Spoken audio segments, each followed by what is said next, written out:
जय हिंद दोस्त, आज हम एडुटेरिया के 7500 प्लस एमसीक्यू के सेट नंबर 6 को देखने जा रहे हैं। चलिए प्रश्न नंबर 1 से स्टार्ट करते हैं।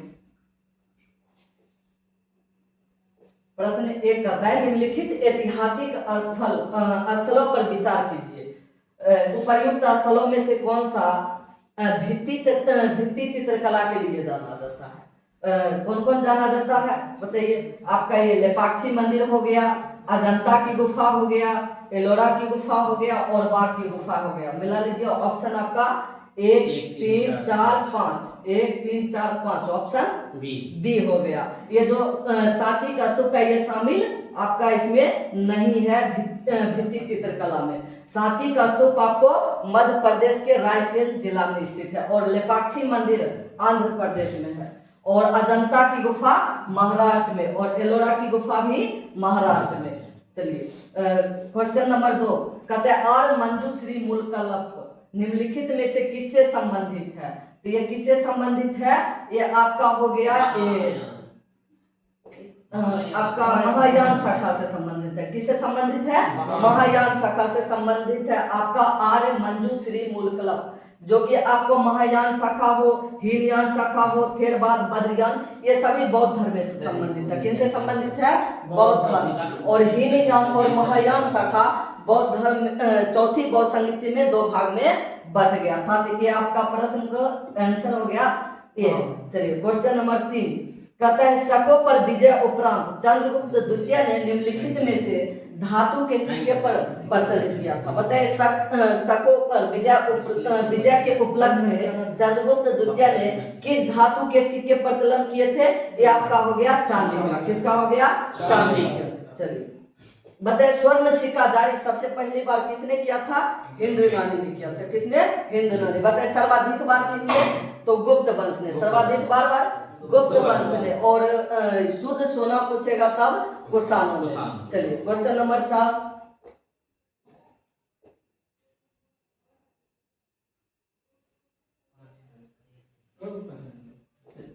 क्वेश्चन नंबर 4 कहता है सिकंदर लोदी के बारे में निम्नलिखित में से कौन सी कथन सही नहीं है? सिकंदर लोदी के बारे में बताना है कौन सी कथन सही नहीं है। तो देखिए ऑप्शन देखिए ऑप्शन ए कहता है सिकंदर लोदी ने भूमि माप के लिए एक पैमाने गज के सिकंदरी की शुरुआत किए थे।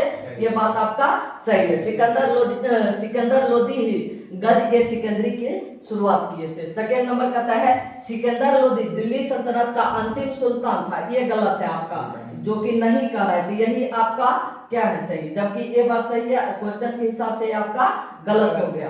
तो कौन हो जाएगा? 2, जो कि आपको नहीं है। ठीक है। तो सिकंदर लोदी दिल्ली सल्तनत का अंतिम सुल्तान नहीं था, बल्कि दिल्ली सल्तनत के अंतिम जो शासक थे इब्राहिम लोदी थे। कौन थे? इब्राहिम लोदी, जो कि पानीपत के प्रथम युद्ध में बाबर ने उसे युद्ध में ही मारा गया था। प्रथम युद्ध में मारा गया दिल्ली सल्तनत के अंतिम जो शासक थे इब्राहिम लोदी थे। चलिए तो आपका बाकी बात सिकंदर लोदी के बारे में जान जाइए। ये सिकंदर लोदी ही गज के सिकंदरी की शुरुआत किए थे और सिकंदर शाह लोदी गुजरात के महमूद बेगरा और राणा संगा के समकालीन थे और उसने मुस्लिम महिलाओं के साधु संत के कब्रों पर जाने का प्रतिबंध भी लगा दिया था। तो चलिए इसका ऑप्शन सी हो जाएगा।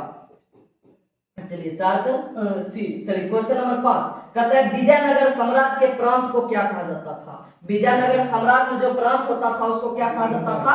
मंडल कहा जाता था। चलिए क्वेश्चन 6 बताइए कहता है दिल्ली का वह सुल्तान जिसने अपने संस्मरण लिखे थे। दिल्ली का ऐसा कौन सुल्तान था जिसने अपने संस्मरण लिखे थे? वो कौन था आपका? फिरोज शाह तुगलक। कौन थे?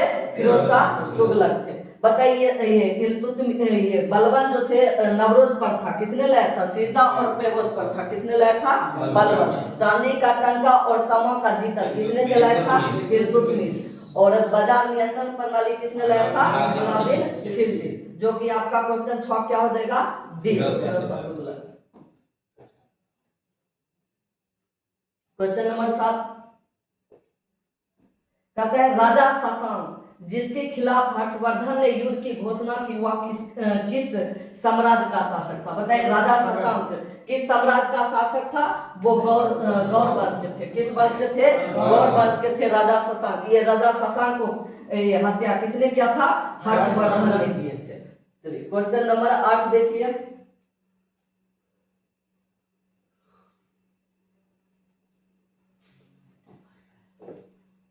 क्वेश्चन नंबर 8, निम्न में से किसने लिच्छवी राजवंश की राजकुमारी से विवाह किया था? बताइए, लिच्छवी राजवंश की राजकुमारी से विवाह किसने किया था? चंद्रगुप्त। चंद्रगुप्त किसने किया था? चंद्रगुप्त प्रथम। चंद्रगुप्त प्रथम ने लिच्छवी राजवंश की राजकुमारी से विवाह किए थे। चंद्रगुप्त देखिएगा गुप्त वंश के शासक थे। कौन? चंद्रगुप्त। चलिए गुप्त वंश का स्थापना किसने किया था? श्रीगुप्त। गुप्त वंश का स्थापना श्रीगुप्त किए थे। और ये आपका जो गुप्त संवत किसने चलाया था? चंद्रगुप्त प्रथम ने चलाए थे। भारत का नेपोलियन किसे कहते हैं? समुद्रगुप्त को। भारत का नेपोलियन समुद्रगुप्त। गुप्त वंश का स्थापना श्रीगुप्त किए थे। और लिच्छवी राजकुमारी से विवाह किसने किए थे? चंद्रगुप्त प्रथम। गुप्त संवत भी चंद्रगुप्त प्रथम। चलिए क्वेश्चन 9, कहते हैं नदी डेल्टा के संदर्भ में निम्नलिखित में से कौन सा कथन सही नहीं है? नदी डेल्टा के बारे में बताए, कौन कथन सही नहीं है? तो ऑप्शन ए, एक डेल्टा का निर्माण तब होता है जब एक नदी धीमी गति बहने वाले जल निकाय जैसे समुद्र या झील से मिलते हैं। 2, नील नदी का डेल्टा विश्व का सबसे बड़ा डेल्टा। ये गलत है आपका प्रश्न, जो कि नहीं कह रहा है। कौन हो जाएगा? ऑप्शन 2 हो जाएगा। तो इसमें केवल 2, जबकि एक प्रश्न ये आपका सही है। ये क्या कहते हैं, क्वेश्चन ये सही, लेकिन आपके क्वेश्चन के आधार पर ये आपका क्या है? गलत है। चलिए तो कौन हो जाएगा? 9 का सी। 9 का सी हो जाएगा, जो कि विश्व का सबसे बड़ा डेल्टा सुंदरबन का डेल्टा है, जो कि गंगा और ब्रह्मपुत्र के नदी से बना है। कहाँ है सुंदरबन का डेल्टा? पश्चिम बंगाल में। चलिए क्वेश्चन नंबर 10, कहता है चटगांव। ये चटगांव शास्त्रागार पर हमले के दौरान क्रांतिकारी महिला कौन थी जिसकी मृत्यु हो गई थी? बताए, चटगांव शास्त्रागार पर हमला हुआ था, उसके दौरान एक महिला की मृत्यु हो गई थी। वो कौन थे? तो प्रीति लता वाडेदार थे। प्रीति लता वाडेदार थे, जो कि आपको चटगांव शास्त्रागार 1932 में हुआ था। कब हुआ था? 1932 में चटगांव शास्त्रागार हुआ था। 1932 में इसी तरह प्रीति लता वाडेदार की मृत्यु हो गई थी। चलिए क्वेश्चन नंबर 11, कहते हैं स्वतंत्रता आंदोलन के क्रांतिकारी आतंकवादी का पहला महत्वपूर्ण साहित्यकार बड़ा डकैती स्थान कहाँ था? इसका पूर्वी बंगाल। कहाँ है? पूर्वी बंगाल। बड़ा डकैती कहाँ है? पूर्वी बंगाल। चलिए क्वेश्चन नंबर 12 देखिए।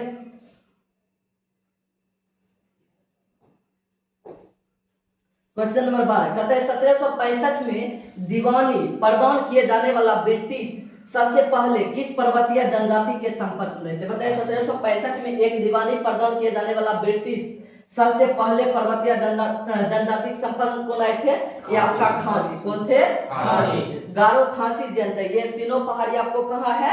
मेघालय में स्थित है। चलिए ये 1765 में एक और याद रखना, इलाहाबाद की संधि हुई थी, जो कि 1764 में बक्सर के युद्ध हुआ था। उसी के बाद आपको 1765 में इलाहाबाद की संधि हुई थी। कुछ समय ब्रिटिश के सबसे पहला जो पर्वतीय जनजाति जो संपर्क में आए थे वो कौन थे? खासी। चलिए क्वेश्चन 13, कहता है निम्नलिखित में से किस एक ने युद्ध के समय भारत के रक्षा कानून के प्रावधानों को जिसे वर्ष 1915 में पंजाब में गदर के विरुद्ध प्रयोग किया गया था? मतलब पंजाब 1915 में गदर के विरुद्ध किया गया था, वह शांति के समय भी जारी रखना चाहा था। कौन था वो? तो बताइए वो कौन हो जाएगा आपका? Lord Hardinge. ये बीपीएससी प्रश्न भी पूछा गया। ये दिल्ली में किस वायसराय के ऊपर बम फेंका गया था? तो ये लॉर्ड हार्डिंग द्वितीय के ऊपर भी दिल्ली में बम फेंका गया था। ये इस बार की बीपीएससी में है। चलिए क्वेश्चन नंबर 14, कहता है महात्मा गांधी के द्वारा 1940 में प्रारंभ किए गए महात्मा गांधी के द्वारा ये व्यक्तिगत सत्याग्रह स्टार्ट हुआ था, जो कि 1940 में। तो इसमें कहता है तीसरे सत्याग्रह कौन थे? तीसरे जो सत्याग्रह थे वो कौन थे? ब्रह्मदत्त। तीसरे कौन थे? ब्रह्मदत्त। ये प्रथम थे, पंडित जवाहरलाल नेहरू प्रथम और विनोबा भावे दूसरा, और तीसरा कौन थे? ब्रह्मदत्त। तो ऑप्शन डी। चलिए क्वेश्चन 15 देखिए।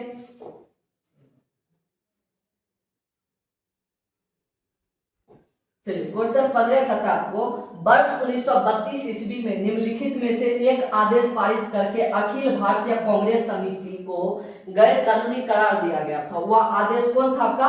गैर कानूनी संघ अध्यादेश। गैर कानूनी संघ अध्यादेश जो वर्ष 1932 में एक आदेश पारित करके अखिल भारतीय कांग्रेस समिति को गैर कानूनी करार दे दिया गया था। चलिए क्वेश्चन नंबर 16 कहता है 73वां संविधान संशोधन कब लागू हुआ था? ये जो 73वां संविधान संशोधन है आपको पंचायती संबंधित है। किनसे? पंचायती राज से संबंधित है, जो कि कब लागू हुआ था? 24 अप्रैल 1993 को। 24 अप्रैल 1993 के राजस्थान के नागौर जिला से स्टार्ट हुआ था। चलिए क्वेश्चन नंबर 17 कहता है भारतीय संविधान में प्रस्तावना में कितने प्रकार की समानता का उल्लेख है? 2 प्रकार के। कितने प्रकार की समानता का उल्लेख है?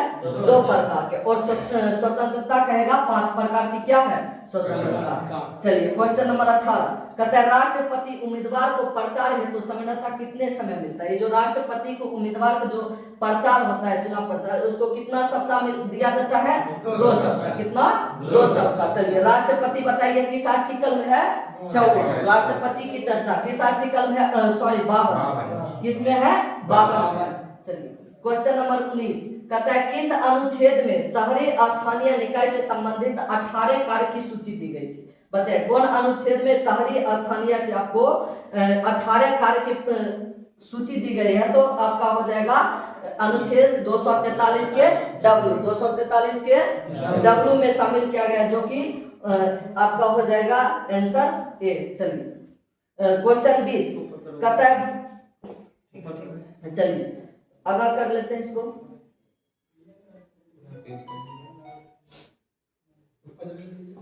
चलिए क्वेश्चन नंबर आपका क्या है?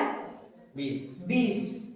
चलिए भारत में संपत्ति के अधिकार की क्या स्थिति है? बताए भारत में जो संपत्ति के अधिकार है कैसी स्थिति है? यह एक विधिक अधिकार है जो किसी व्यक्ति को प्राप्त है। ये आपका विधिक अधिकार है, कानूनी अधिकार है। संपत्ति का अधिकार कैसा अधिकार है? कानूनी अधिकार है, जो कि किसी भी व्यक्ति को प्राप्त है, हर एक व्यक्ति को। चलिए अब बताइए संपत्ति का अधिकार जो कि पहले मौलिक अधिकार हुआ करता था, किस संविधान संशोधन के तहत इसको हटाया गया है? 44वें संविधान संशोधन 1978 के तहत इसको क्या कर दिया गया है? कानूनी अधिकार बना दिया गया है। चलिए क्वेश्चन नंबर 21 कहता है निम्नलिखित में से कौन सी 1919 के भारत सरकार अधिनियम की विशेषता नहीं है? बताए भारत शासन अधिनियम की कौन सी विशेषता नहीं है? इसमें कौन आपका नहीं है? सिखों को सांप्रदायिक प्रतिनिधित्व दिया गया, ये बात आपका क्या है? गलत है। तो ऑप्शन कौन हो जाएगा? डी। कौन है? डी। चलिए जान जाइए 1919 के भारत सरकार अधिनियम की विशेषता कौन कौन सी थी? तो भारत शासन अधिनियम, ठीक है, इसी को भारत शासन अधिनियम के मॉन्टेग्यू चेम्सफोर्ड सुधार करते हैं, ठीक, इस नाम से जाने जाते हैं। इसमें क्या हुआ? केंद्र में द्विसदनीय विधानमंडल लागू हुआ था। केंद्र में द्विसदनीय विधानमंडल लागू हुआ था, ये विशेषता हो गया आपका। और विधानसभा में निर्वाचित बहुमत होना, यह भी आपकी विशेषता है। और विधान परिषद को बजट पर संकल्प पारित करने का अधिकार दिया गया था, यह भी बात सही है। ये तीनों इसकी विशेषता है। कहता है कौन नहीं है? कौन नहीं है? सिखों को सांप्रदायिक प्रतिनिधित्व नहीं दिया गया। चलिए ऑप्शन डी। चलिए क्वेश्चन 22 कहता है निम्नलिखित में से डैश एक कायांत्रिक सेल नहीं है? बताइए कौन इनमें से है जो चट्टान जो एक कायांत्रिक सेल नहीं है? तो कौन है? सैंडस्टोन। सैंडस्टोन आपका कायांत्रिक चट्टान नहीं है, बल्कि आपका स्लेट हो गया, क्वार्टर जो हो गया, संगमरमर, ये आप सबको कैसा एक है? कायांत्रिक सेल है। कौन नहीं है? सैंडस्टोन। Option A. चलिए क्वेश्चन 23 कहता है रायमोना राष्ट्रीय उद्यान भारत के किस राज्य में? ये जो रायमोना राष्ट्रीय उद्यान है बताइए कहाँ है? ये रायमोना आपको असम में है। काजीरंगा, मानस, रायमोना ये सभी कहाँ है? असम में है। और कर्नाटक में याद करिए बांदीपुर। बांदीपुर कहाँ स्थित है? राष्ट्रीय उद्यान कर्नाटक में है। और ये मध्य प्रदेश में कन्ना, पन्ना, पेंच, ठीक, ये सब आपको कहाँ है? मध्य प्रदेश में। चलिए क्वेश्चन नंबर 24 कहता है पृथ्वी के चुंबकीय के लिए डैश उत्तरदायी होता है? पृथ्वी के चुंबकीय के लिए कौन उत्तरदायी होते हैं? बाह्य कोण होते हैं। कौन होते हैं? बाह्य कोण। चलिए अगर देखिए क्वेश्चन नंबर आप 25। चलिए क्वेश्चन 25 कहता है निम्नलिखित पर विचार करिए। निम्नलिखित पर विचार कीजिए और उपयुक्त बांध या बांधों में से कौन कृष्णा नदी पर स्थित है? बताए कृष्णा नदी पर कौन बांध इनमें से स्थित है? नागार्जुन हो गया, जो कि अमरावती, अलमाटी। कौन है? नागार्जुन सागर और अलमाटी बांध, एक और तीन, जो कि आपको किस नदी पर स्थित है? कृष्णा नदी। तो ऑप्शन कौन हो जाएगा? ए। तो ऑप्शन ए हो गया। तो नागार्जुन बताइए किस नदी पर है? कृष्णा नदी पर। अलमाटी बांध भी किस नदी पर? कृष्णा नदी। इडुक्की नदी पेरियार पर है। इडुक्की किस नदी पर है? पेरियार पर। चलिए क्वेश्चन नंबर 26।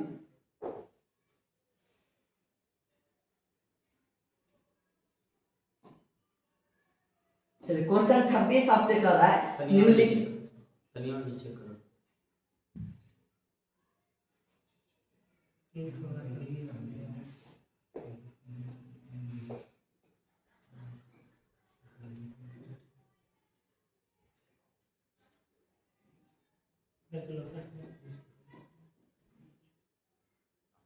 बोलो। चलिए क्वेश्चन नंबर देख लीजिए 26। कहता है निम्नलिखित में से किसकी बीमा रैखिक संवेग की बीमा के समान होते हैं? बताइए किसकी जो बीमा है ये रैखिक संवेग के समान होते हैं? ये आवेग होता है। किसका होता है?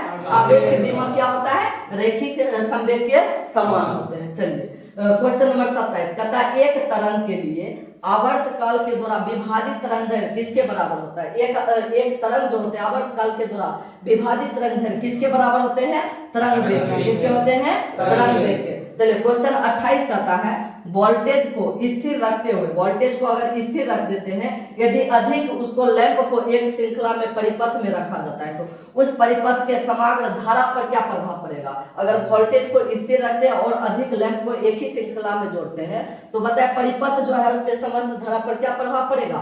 घटेगा। क्या प्रभाव पड़ेगा? घटेगा। चलिए क्वेश्चन नंबर 29 कहता है निम्नलिखित में से कौन सी सजातीय युग्म है? कौन है सजातीय युग्म? ऑप्शन सी HCHO CH3 और CHO। चलिए ऑप्शन नंबर सी 29। चलिए क्वेश्चन 30 कहता है रदरफोर्ड का अल्फा कण का परिकर्मन का प्रयोग किसकी खोज के लिए किया गया था? रदरफोर्ड अल्फा कण का प्रयोग किया था किसके खोज करने के लिए? परमाणु केंद्र। परमाणु केंद्र की खोज करने के लिए किनका प्रयोग किया गया था? अल्फा कण। किनका? अल्फा कण। जो कि परमाणु केंद्र की खोज के लिए अल्फा कण कौन प्रयोग किए थे? रदरफोर्ड। चलिए क्वेश्चन 31 देख लीजिए।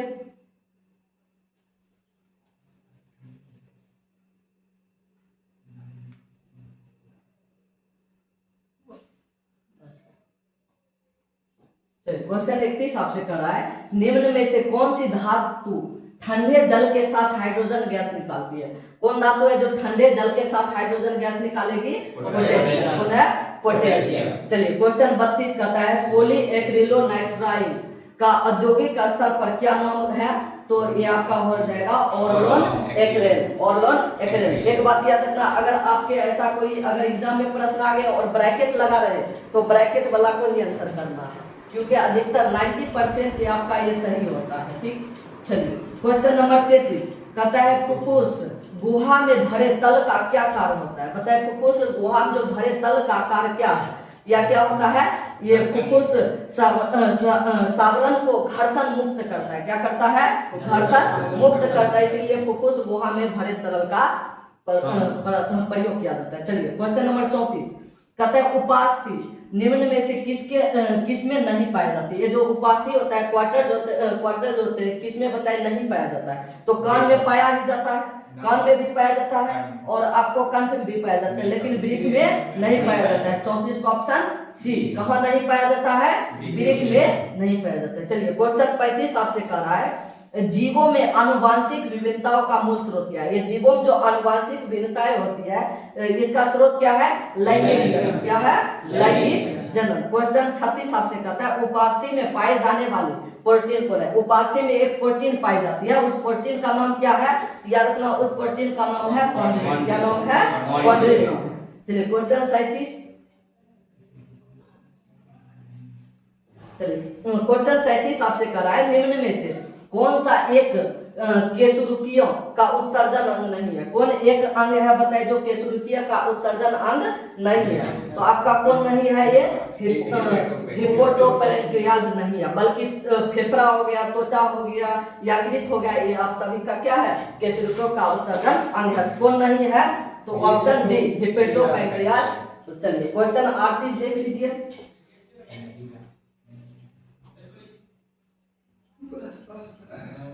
चलिए क्वेश्चन आरती साहब से कह रहा है जो को संग एनिलिडा में रखा गया है। तो ये याद रखना, जो को किस में रखा गया है? एनिलिडा में रखा गया। किस में रखा गया है? एनिलिडा में। आखिर क्यों रखा गया बताना है। क्यों? याद रखना, उसका जो शरीर वास्तविक रूप से विखंडित होता है। ये जो जोक होता है उसका शरीर क्या होता है? विखंडित होता है, वास्तविक रूप से विखंडित होता है। इसीलिए किस जोक को किस में रखा गया है?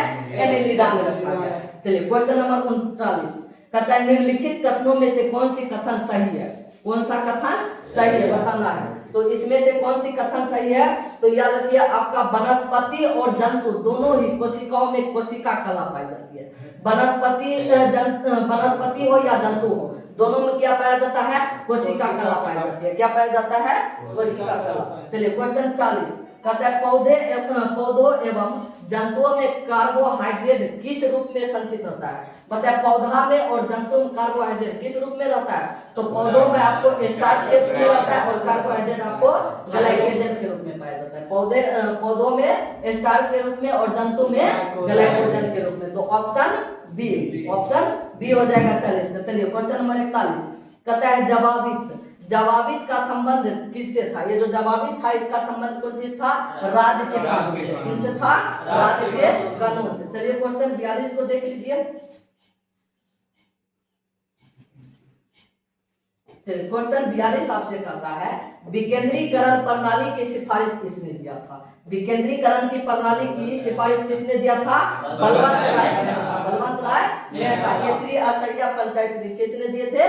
बलवंत राय मेहता ने दिए थे। चलिए क्वेश्चन नंबर 43 कहता है नीलगिरी और अन्नामलाई पहाड़ियों के बीच स्थित दर्रा को पाल घाट कहते हैं। कौन घाट कहते हैं? पाल घाट। किनके बीच पाया जाता है? नीलगिरी और अन्नामलाई के पहाड़ी के बीच। तीनों की याद रखना, ये पाल घाट, थाल घाट और भोर घाट। भोर घाट आपको महाराष्ट्र में, भोर घाट कहाँ है? महाराष्ट्र में। बाकी पाल घाट, थाल घाट कहाँ है? केरल में। पाल घाट और थाल घाट कहाँ है? केरल में। और भोर घाट कहाँ है? महाराष्ट्र में। तो ऑप्शन बी इसका हो जाएगा। चलिए क्वेश्चन 44 कहता है गुवाहाटी से चंडीगढ़ तक मानसूनी वर्षा की प्रवृत्ति क्या है? ये जो गुवाहाटी से चंडीगढ़ तक जो मानसूनी वर्षा होती है उसका प्रवृत्ति क्या है? तो ये क्या होता है? ह्रास से समान प्रवृत्ति होता है। कैसे होती है? ह्रास से समान प्रवृत्ति होती है। क्वेश्चन नंबर 45 कहता है आपसे प्रथम भारतीय महिला जो सैनिक स्काई ड्राइवर कौन थे? बताए स्काई ड्राइवर कौन बने थे प्रथम महिला में? तो वो कौन थे? आपको ये मंजू। कौन थे? मंजू थे। कौन थे? मंजू। चलिए क्वेश्चन नंबर 46 आपसे कहता है निम्नलिखित में से किस उद्योगपति को भारत का इस्पात पुरुष कहा जाता है? बताइए कौन ऐसा उद्योगपति है जिसको भारत का इस्पात पुरुष कहा जाता है? तो जमशेदजी ईरानी। चलिए क्वेश्चन नंबर 50 को देखिए। इसके बाद कुछ महत्वपूर्ण स्मरणीय प्रश्न को देखेंगे। अच्छा क्वेश्चन नंबर चलिए 47 भी बचा हुआ है। 47 से 50। चलिए क्वेश्चन 47 आपके कहता है मुकुल किसकी प्रसिद्ध साहित्यिक रचना है? मुकुल आपकी सुभद्रा कुमारी चौहान। मुकुल किसकी है? सुभद्रा कुमारी चौहान की। एक और इसकी पुस्तक याद रखना, ये पुत्र वियोग किसकी है? सुभद्रा कुमारी चौहान। और मुकुल भी किसकी है? सुभद्रा कुमारी चौहान। चलिए क्वेश्चन 48 कहता है दीवार पर मिट्टी से बनाई जाने वाली नोहडोरा अलंकरण किस जनजाति की विशेषता है? जो दीवार पर एक मिट्टी से बनाए जाने वाली नोहडोरा अलंकार होता था, बताया अलंकार किससे संबंधित, किस जनजाति से था? गोंड जनजाति से। किस जनजाति से? गोंड जनजाति। बताए भारत में सबसे अधिक जनजाति कौन निवास करते हैं? भील जनजाति। भारत में सबसे अधिक निवास करने वाले जनजाति कौन है? भील। उसके बाद गोंड। चलिए यही गोंड जनजाति एक नोहडोरा अलंकरण का प्रयोग करते थे जो कि दीवार पर मिट्टी से बनाए जाने वाले थे। चलिए क्वेश्चन नंबर 49 कहता है हिंडरसन ब्रुक्स प्रतिवेदन निम्नलिखित में से किससे संबंधित था? ये चीन और भारत का जो कि 1962 में हुआ था। चीन और भारत के बीच युद्ध कब हुआ था? 1962 में। इसी में हिंडरसन ब्रुक्स प्रतिवेदन संबंधित है। चलिए बताइए प्रथम चीन भारत युद्ध 1962 में और पाकिस्तान के साथ प्रथम युद्ध 1965 में, दूसरी बार 1971 में। चलिए क्वेश्चन 50 जो कि अंतिम और लास्ट है। चलिए सूचना की सार्वभौमिक पहुंच के लिए अंतरराष्ट्रीय दिवस कब से मनाया जाता है? बताइए सूचना की सार्वभौमिक पहुंच के लिए अंतरराष्ट्रीय दिवस मनाया जाता है तो कब से? 28 सितंबर से मनाया जाता है। कब से? 28 सितंबर से। चलिए कुछ स्मरणीय तथ्य को देखते हैं। चलिए